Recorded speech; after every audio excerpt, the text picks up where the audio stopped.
नमस्कार, आप सभी का सादर अभिवादन है। इस YouTube प्लेटफॉर्म पर आदित्य प्रकाश जालान टीचर्स ट्रेनिंग कॉलेज से मैं हरीश कुमार पांडे आप सभी का इस YouTube कक्षा में स्वागत करता हूं। जो लोग भी अधिगम की जिज्ञासा रखते हैं और जो कुछ भी सीखना चाहते हैं उनके लिए यह YouTube प्लेटफॉर्म सहायक सिद्ध हो सकता है। और जो भी आप लोगों को टीचिंग लर्निंग मटेरियल एड्स जो उपलब्ध कराए जा रहे हैं, ये आप लोगों की शिक्षा प्रक्रिया में निश्चित रूप से सहायता प्रदान कर रही होगी। इस विश्वास के साथ हम लोग आज एक नए टॉपिक स्मृति, मेमोरी पर हम लोग आज संवाद स्थापित करेंगे। शिक्षा प्रक्रिया में स्मृति, मेमोरी का स्थान बहुत महत्वपूर्ण है। इसमें अलग अलग मनोवैज्ञानिकों का अलग अलग मत है, लेकिन जिस मतों पर सर्वाधिक मान्यता प्रदान है वह यह है कि स्मृति कोई मानसिक शक्ति नहीं है, यह एक मानसिक क्रिया है। और इस पे जब आप लोग विचार करके देखेंगे तो यह पाएंगे कि मस्तिष्क कोई मानसिक शक्ति नहीं, यह एक मानसिक क्रिया है। किसी भी घटना का हमें उसको याद करना पड़ता है। जब कोई भी घटना घटती है तो घटना हम लोग भूल जाते हैं, बहुधा भूल जाते हैं। लेकिन जब आप उस घटना का अपने स्मृति पर जब जोड़ देंगे तो उस घटना को पुनः याद करके बताया जा सकता है। यही एक अच्छी मेमोरी है। मेमोरी का विद्यार्थी कोई भी अधिगम करता हो या मानवीय जीवन हो, इसमें स्मृति का बड़ा महत्वपूर्ण भूमिका है। जरा कल्पना कीजिए कि वो व्यक्ति जिसकी मेमोरी ना हो, वो जो बालक पढ़ता है उसको याद नहीं होता है, तो उसका कैसा शिक्षा होगा, उसकी जीवन कैसी होगी। जो कुछ भी पढ़ा भूल गया, तो ये अच्छी बात हो सकती है? बिल्कुल नहीं। तो स्मृति जो है, मेमोरी, ये एक मानसिक क्रिया है जिसका शिक्षा में बड़ा महत्वपूर्ण भूमिका भी है और इसका योगदान भी है। तो स्मृति का जीवन पर भी बहुत बड़ा इसका प्रभाव है और विद्यार्थी जीवन में मेमोरी का बहुत बड़ा रोल है। मेमोरी के द्वारा ही हम पढ़ी गई बातों को याद करते हैं और उसको अपनी मेमोरी में उसको सेव कर लेते हैं। और जब कभी आवश्यकता महसूस होती है तो उस सीखी गई बात को जो हमने अपनी मेमोरी में सेव किया था, वो पुनः हमारे मस्तिष्क पटल पर यदि अंकित हो जा रही है तो हम इसको कह सकते हैं कि उसकी मेमोरी अच्छी है। और बार बार प्रयत्न करने के बाद भी यदि सीखी गई बात नहीं याद आ रही है तो इसको हम अच्छी मेमोरी नहीं मानते हैं। स्मृति में मानव द्वारा सीखे गए अनुभव संग्रहित होते हैं।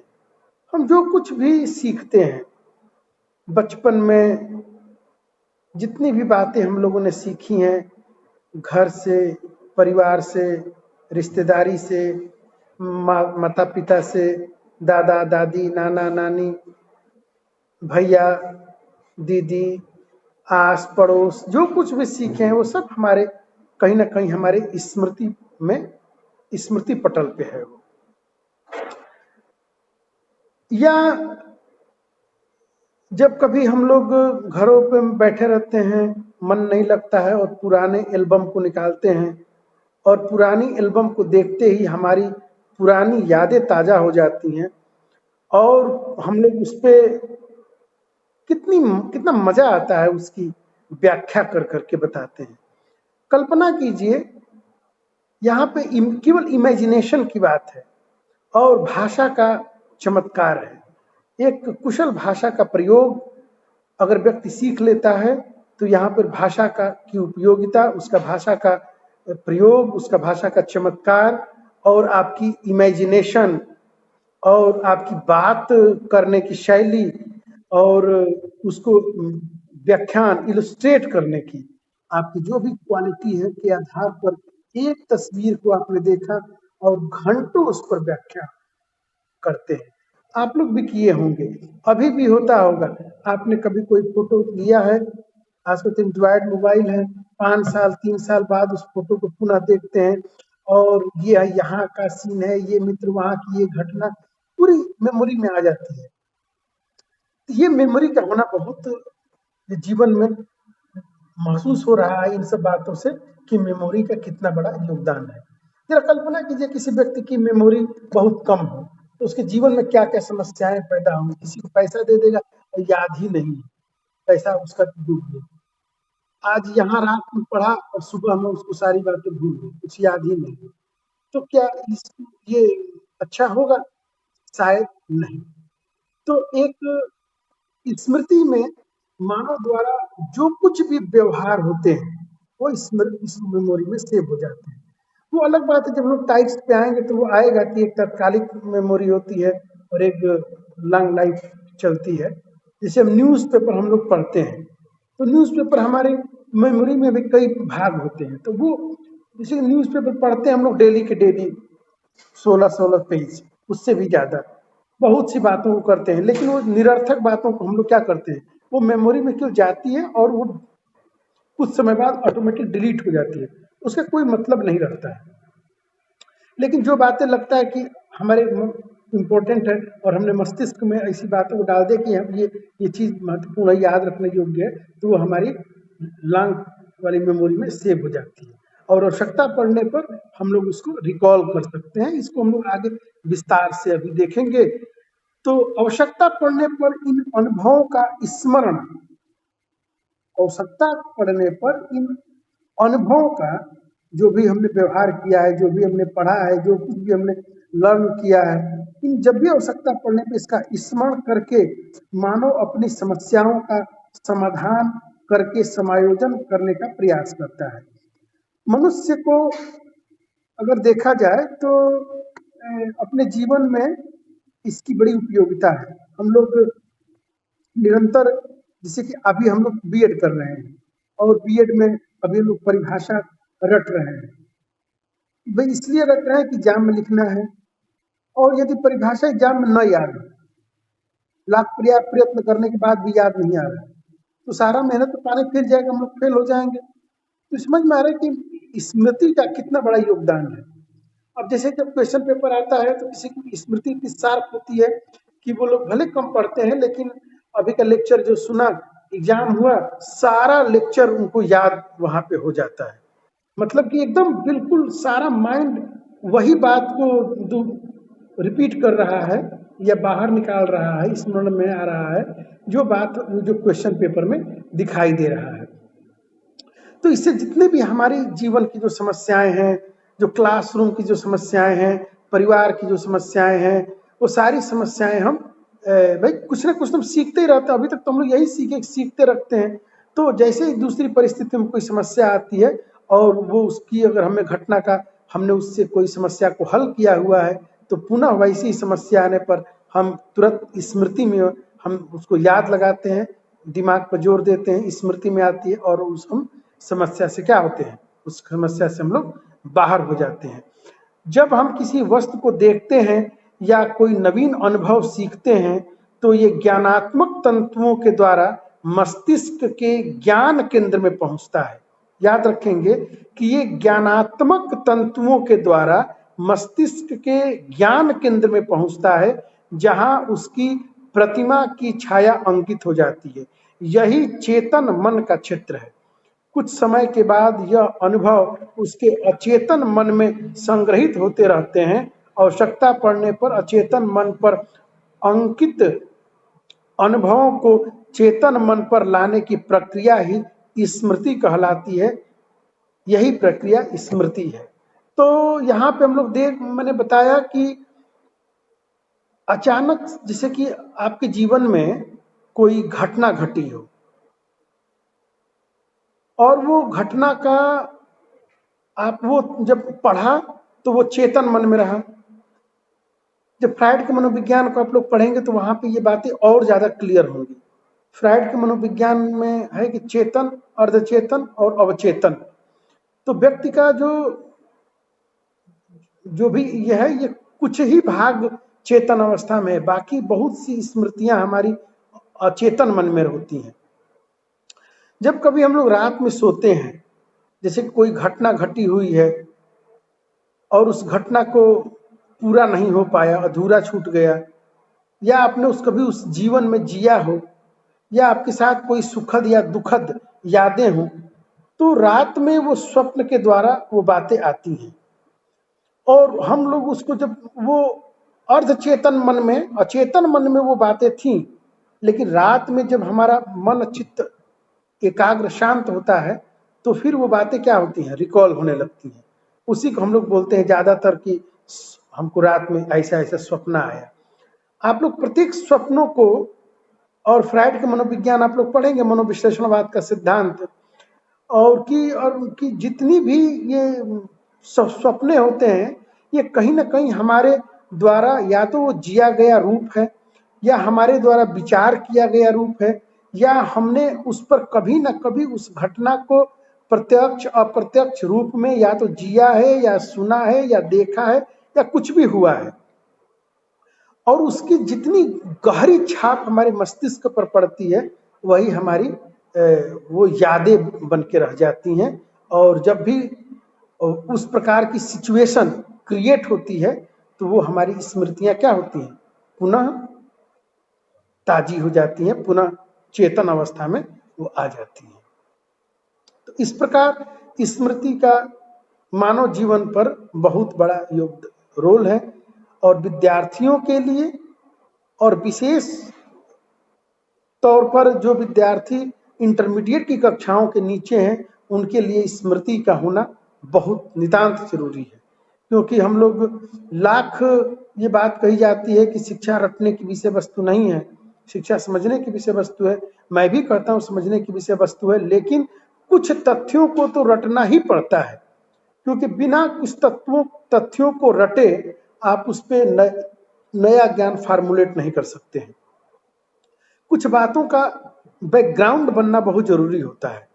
कुछ बातें अगर आपके स्मृति में नहीं है, आपने कुछ परिभाषाएं पढ़ी, कुछ सिद्धांत पढ़े और याद ही नहीं है, कॉन्सेप्ट समझ में आ गए, बहुत अच्छी बात है, लेकिन उसका कुछ ना कुछ भाग स्मृति लेवल पे जरूर होनी चाहिए।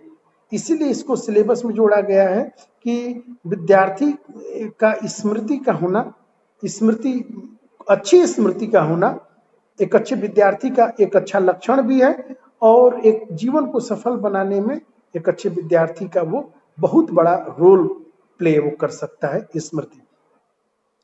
कुछ विद्वानों की परिभाषाओं को यदि हम लोग देखें तो ज्यादा और स्पष्ट होगा कि स्मृति ये क्या है। एक महोदय हो गए स्टाउट महोदय ने स्मृति को परिभाषित करते हुए कह रहे हैं कि स्मृति एक आदर्श पुनर्स्मरण है, जिसमें कि पूर्व अनुभवों की वस्तुएं उसी क्रम एवं ढंग से जागृत होते हैं जैसे कि वो पहले उपस्थित हुए थे। इससे पहले मैंने यही बताया कि, और स्टाउट महोदय भी यही कह रहे हैं कि स्मृति एक आदर्श पुनर्स्मरण है।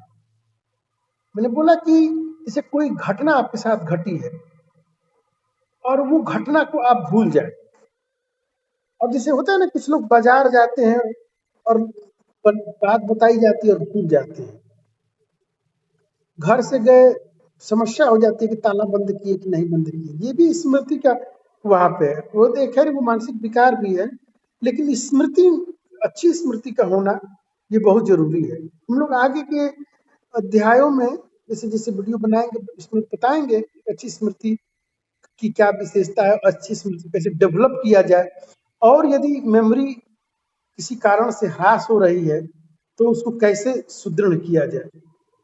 अच्छा है, इस समय कोरोना में तो मेरा भी स्मृति कुछ लॉस हुआ है, और स्मृति भी पढ़ाने को इस बार मिल रहा है, तो देखा जाएगा कि इसमें कौन कौन से चरण हैं, तो फिर उस प्रकार की बातें होंगी।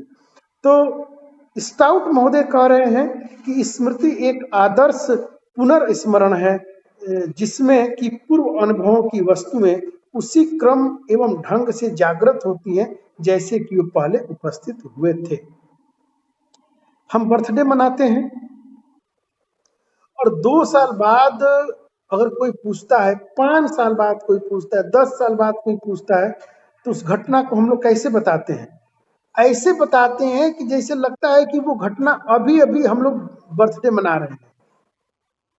अब देखिए, यहाँ पे एक बात इसमें सीखने की है कि हम लोग जो पढ़ते हैं वो भूल जाते हैं। जो लेक्चर दिया गया भूल गए, आप बीएससी में क्या पढ़े वो भूल गए, बहुत कम बातें याद होंगी, कुछ ही प्रतिशत बातें याद होंगी। लेकिन जन्मदिन की बातें, शादी की बातें, कोई आपने कोई टूर, कोई एक्सकर्शन, कोई आपकी स्मृतियां, कोई ऐसी घटना, कोई ऐसी कथा। अब जैसे कि मैंने आज पढ़ाते समय बात सुनी, कभी भूले, हो सकता है कि एज इट इज ना सुना पाए, लेकिन वो स्मृति में रहें। तो ये जो कथाएं हैं और ये जो स्मृतियां, जो हम लोग जो घटनाएं जो घटती हैं, वो हमारी स्मृति में बहुत अच्छी तरीके से, जिसमें हमारी रुचि रहती है, बहुत अच्छे तरीके से हमारे चेतन में आ जाती है और बाद में हमारे अर्ध चेतन में चली जाती हैं। और पुनः जब उस घटना का जिक्र होता है तो स्टाउट महोदय कह रहे हैं कि पुनः उसी स्थिति में हम लोग सुनाते हैं। जैसे कि आप लोग देखते हैं किसी विद्वान के इंटरव्यूज, कोई फिल्म एक्टर या कोई ब्यूरोक्रेट्स या पॉलिटिशियंस या कोई एजुकेशनिस्ट या कोई सोशल वर्कर आते हैं और अपने जीवन की केवल प्रश्न पूछे जाते हैं और अपने जीवन की घटनाओं को कैसे सजीव वर्णन करते हैं। लगता है कि मतलब कितना आनंद आता है। जो लोग साहित्यकार होते हैं, उन साहित्य, जो लोग बड़े बड़े प्रोफेसर्स हैं, उनके द्वारा जो लेक्चर जो देते हैं, वो बातें हमारी स्मृति में रहती हैं, और जब आवश्यकता पड़ती है तो हम उसको पुनः स्मरण कर सकते हैं। लेकिन इसकी एक कमी भी होती है कि बहुत लंबा समय बीत जाने पर कुछ बातें भूल जाती हैं, कुछ ही स्मृतियां रह जाती हैं। जो मीठी स्मृतियां हो या कोई बहुत कड़वी स्मृति हो, वही रह जाती है, बाकी की बातें हम लोग भूल जाते हैं, और भूल जाना भी चाहिए, ये आदर्श स्थिति होती है। बहुत सी बातें, स्मृतियां अगर याद रह जाएं तो व्यक्ति को मनोविकार हो सकता है। तो उन मनोविकारों से बचने के लिए मस्तिष्क की ऐसी व्यवस्था है, ऐसी विडंबना है कि वो बातों को याद रखता है और अनावश्यक बातों को भुला देता है। और भुला देने का ही परिणाम है कि आज हम लोग स्वस्थ हैं, और जब भी किसी से मिलते हैं तो फ्रेश मिलते हैं।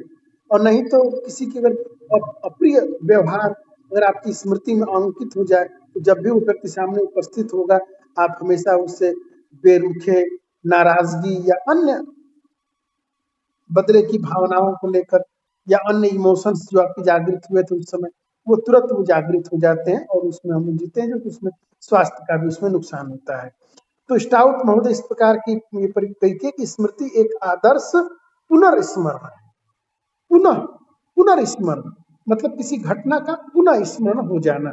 हमने कोई परिभाषा पढ़ी, रटी और याद न हो, इसलिए मैं बोलता हूँ कि परिभाषा को आप लोग रटना स्टार्ट कीजिए। एक बार, 2 बार, 10 बार पढ़ के कोई अगर चाहे कि वो रट जा रहा है, तो शायद वो विवेकानंद जी का ही उसमें लक्षण है।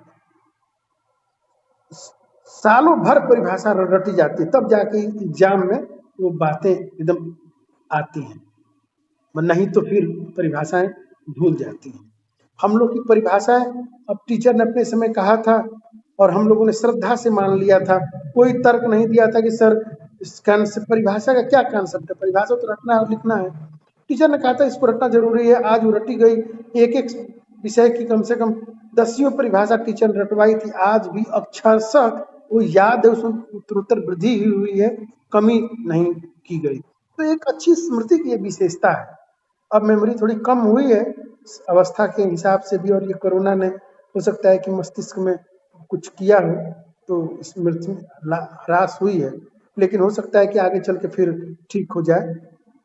वुडवर्थ महोदय परिभाषित करते हुए कह रहे हैं स्मृति के बारे में कि पहले सीखी गई बातों को याद रखना ही स्मृति है। बहुत अच्छी और छोटी परिभाषा है। पहले सीखी गई बातों को याद रखना ही स्मृति है। अब पढ़ाते पढ़ाते मैं आप लोगों को प्रश्न पूछता हूँ, मैं तो प्रश्न कम पूछता हूँ, लेकिन कभी कभी ऐसे बातों को रखा तो आप लोग तुक्का लगाते हैं, तुक्का लग गया तो ठीक है, इसका मतलब कि स्मृति कमजोर है।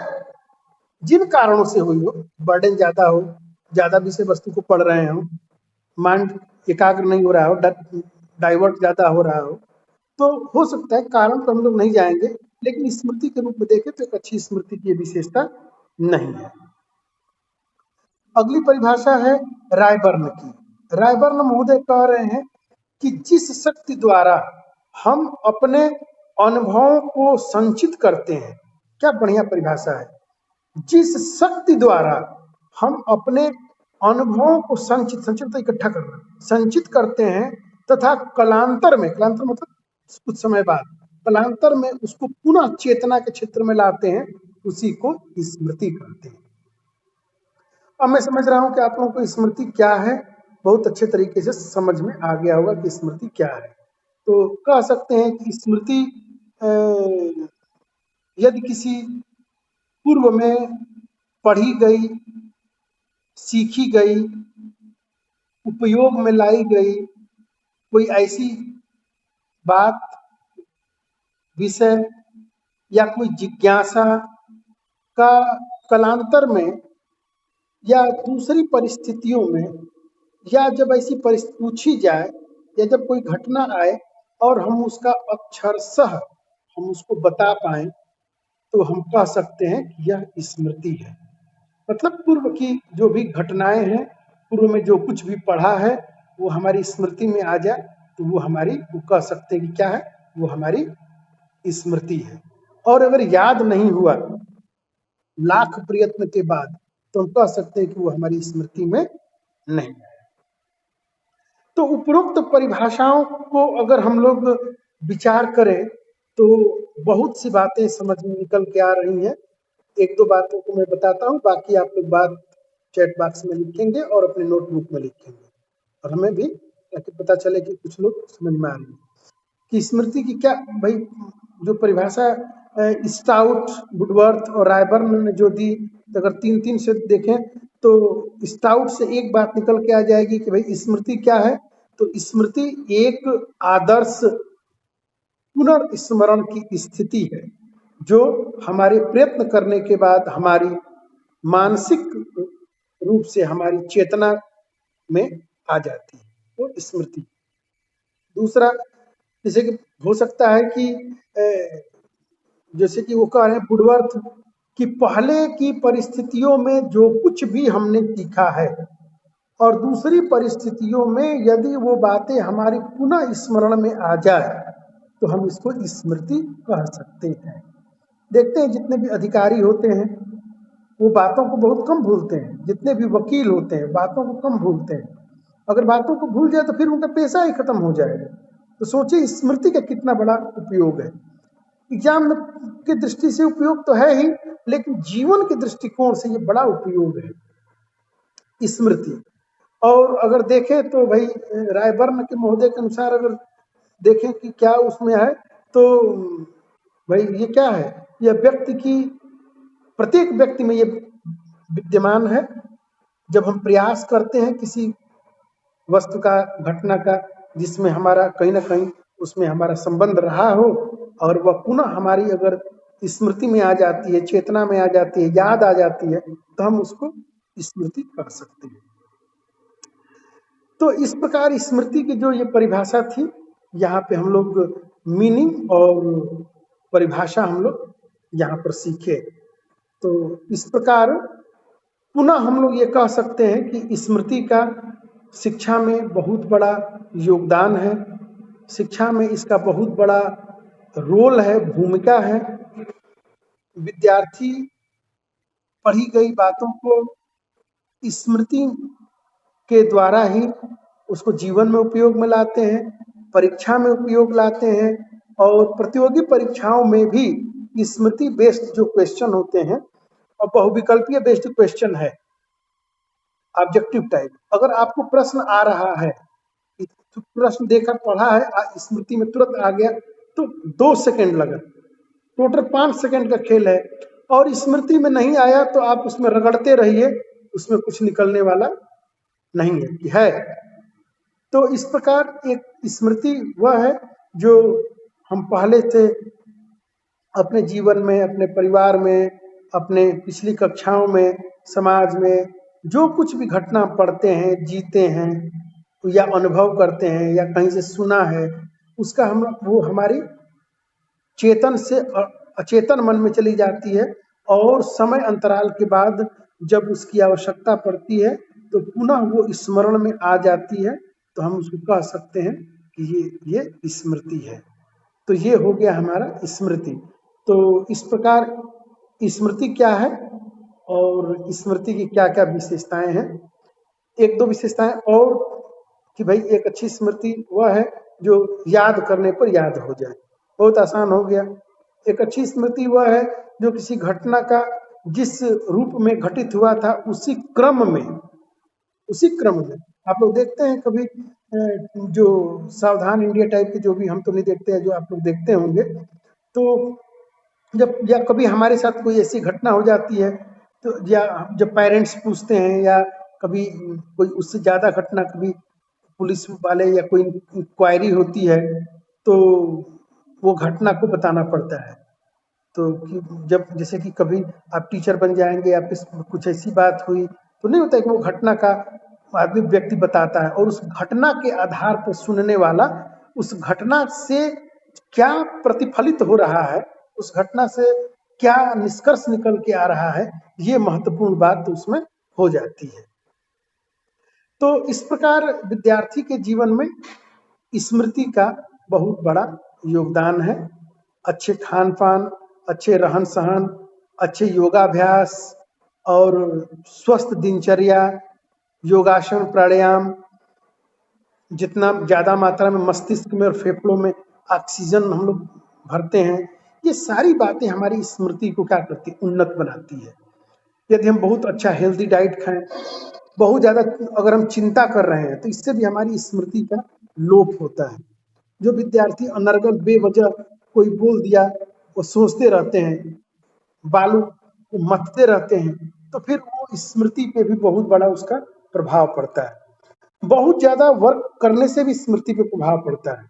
बहुत ज्यादा बेहिसा इंतहा अगर हम लोग उसका यूज कर रहे हैं पढ़ने में भी, तो कहीं ना कहीं हमारी मेमोरी का वहां भी प्रभाव पड़ता है और हमारी मेमोरी कम होने लगती है। तो यहाँ पे हम लोग अब दूसरी वीडियो नहीं हो पा रहा है, तो दूसरी वीडियो में हम लोग इस बात को जानेंगे कि factors are steps of memory. Memory के क्या सोपान हैं। हर कार्य के अपने एक तरीका होता है, बोलते हैं ना कि भाई क्या इसका प्रोसीजर क्या है, हम आगे कौन सा स्टेप लें। आप लोग बोलते हैं ना, कोई भी बात होती है कि अब आगे सर क्या स्टेप लेना है, या आगे हम लोग क्या कर सकते हैं।